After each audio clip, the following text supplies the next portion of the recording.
Is it just me, or did middleweight randomly become the deepest division in the UFC? I mean, with some blips, it's just an ocean of green, and we're talking about middleweight. Not the best reputation on the planet. And let me see if I can pull up the... There we go. Okay, so these are the middleweight rankings from 2019. Oh my god, Darren Till was 18-2. Ugh, memories. Kelvin Gastelum still kind of stunk. What happened to this guy? Jiminy Crickets.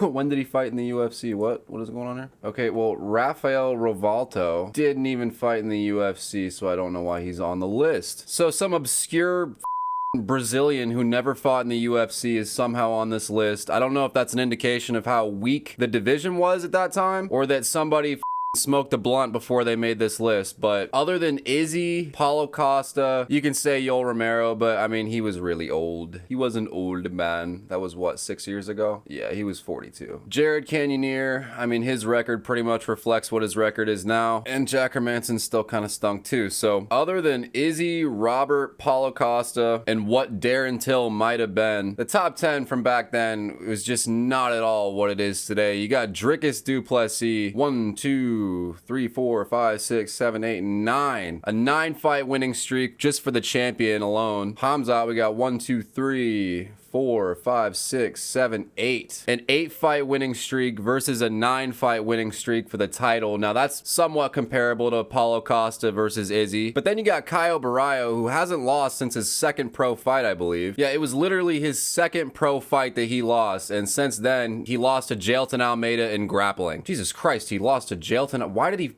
grapple Jailton Almeida? Caio Baralho doesn't give a oh my god, and he lost by decision? Dude, Caio Baralho is going to be the champion of the world. Nazarene Imavov's record is obviously not as good, but the way he's operating right now, he seems to be unstoppable as well. They're both going to fight. That is 2 ridiculous win streaks about to be settled in the next 2 months. Of course, you have Sean Strickland and Izzy, who are not doing so well, but they're getting older. For what we expected out of Sean Strickland, that record is pristine. And from what we expected out of Izzy, his record's looking like poop. But, you know, Izzy's 35 now. He's only been fighting top guys since 2019. So both these guys still, in my opinion, deserve their spots at the top until, you know, until the inevitable. Robert Whittaker's the same situation as Izzy. He's only fought the best. And the fact that he's done so well over all these years is just a blessing for all of us. I'm just glad that he's still around and still has a year to go. But Jared Cannonier on the other side is isn't he 40? Yeah, he's 41. He just refuses to go away. And he's fighting Michael Page. What? Oh my god, I totally forgot. Michael Page went to middleweight.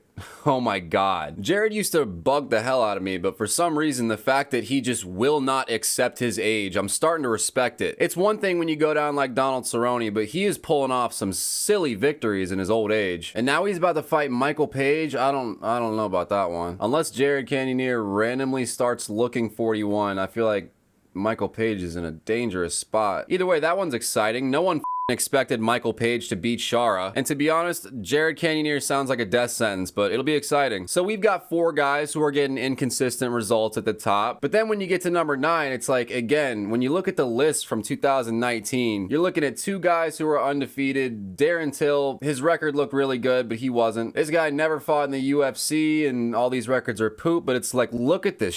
We're at number 9, and we're not even close to being done. Anthony Hernandez, how many is it now? God, it feels like it's been ages since he started this run. Yeah, he started this run back in 2021. 1, 2, 3, 4, 5, 6, 7. Okay, well, that's not his fault. All these fights got canceled. He's fighting Roman Dolidze, who lost 2 fights in a row, came back from that with a hat trick. That's a 7-fight win streak versus a 3-fight win streak. Like, all the top guys on all these crazy win streaks are about to fight each other, and I don't think the world's ready for this. Then you got Brendan Allen, who's on a 2-fight skid, but that's coming off a 7-fight win streak, so he gets forgiven just for that. His record kind of stinks, but he's 29 years old, and a 7-fight win streak in the UFC is valuable no matter what if you're 29 years old. So he's got a major opportunity to come back and do something crazy. Then you've got the literal plot twist. Reinier de Ridder, who was supposed to be Bo Nickel food, straight up nuked all of Dana's plans, and now Dana's trying to salvage what's left of the rubble by giving Reinier de Ridder the biggest possible name as quick as he could before we all forget about him. So we are at number 11, and we got a guy who nobody thought was gonna make it past Bo Nickel. Dude was a 3-1 underdog, and now he's considered a legitimate threat to one of the greatest of all time, Robert Whittaker. That's what I figured. It's really close, but the majority of people seem to think Reinier de Ridder is gonna beat Robert Whittaker. And before, 63% of people thought Bo Nickel was gonna beat de Ridder. So talk about a narrative change, talk about a plot twist. Jiminy Crickets. So once again, we are outside of the top 10, and there are no obscure non-UFC fighting people on this list. Roman Doldice, obviously he's riding a hat trick. He's fighting Anthony Hernandez. That's exciting, but he's 36 years old, and he doesn't really give off Alex Pereira energy. I think he's gonna get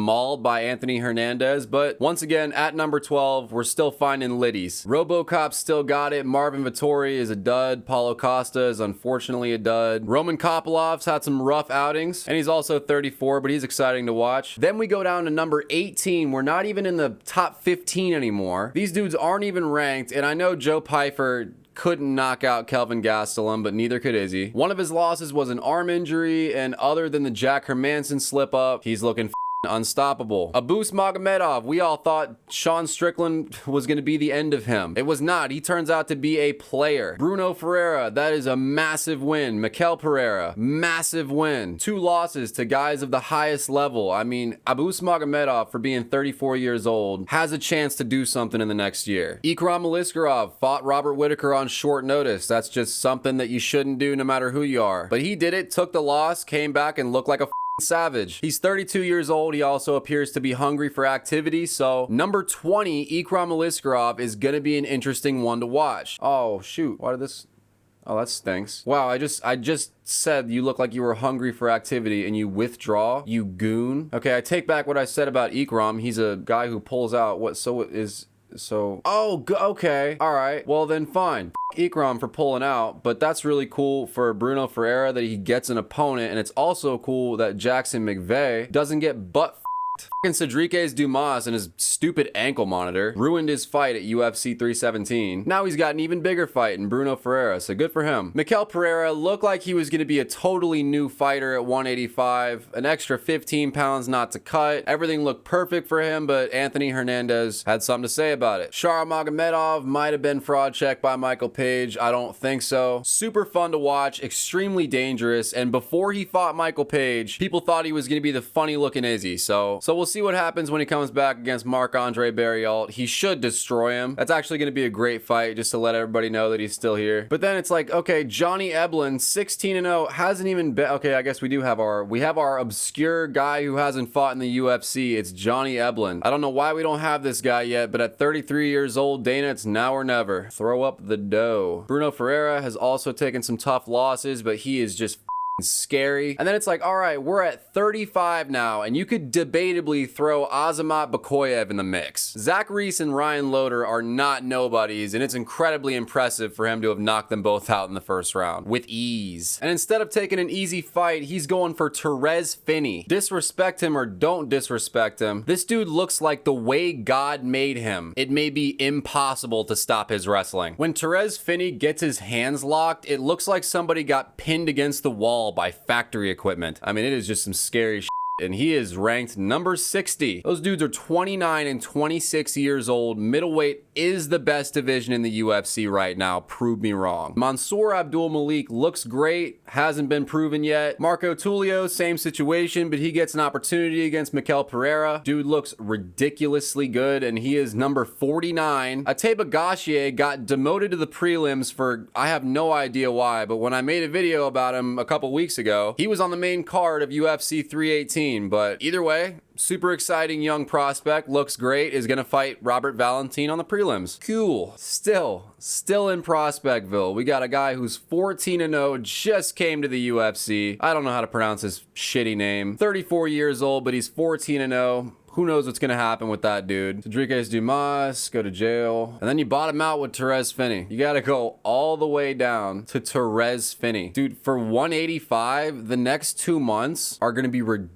ridiculously interesting. I don't know how many relevant guys I named, but I feel like it's more than 10. And in 2019, Izzy, Robert, Paulo, and Darren Till were the highest level dudes at middleweight. I don't know what they started feeding these dudes. I don't know if middleweights have just become more picky about taking dangerous fights, but dude, as far as 185 goes, 2025 is a different year.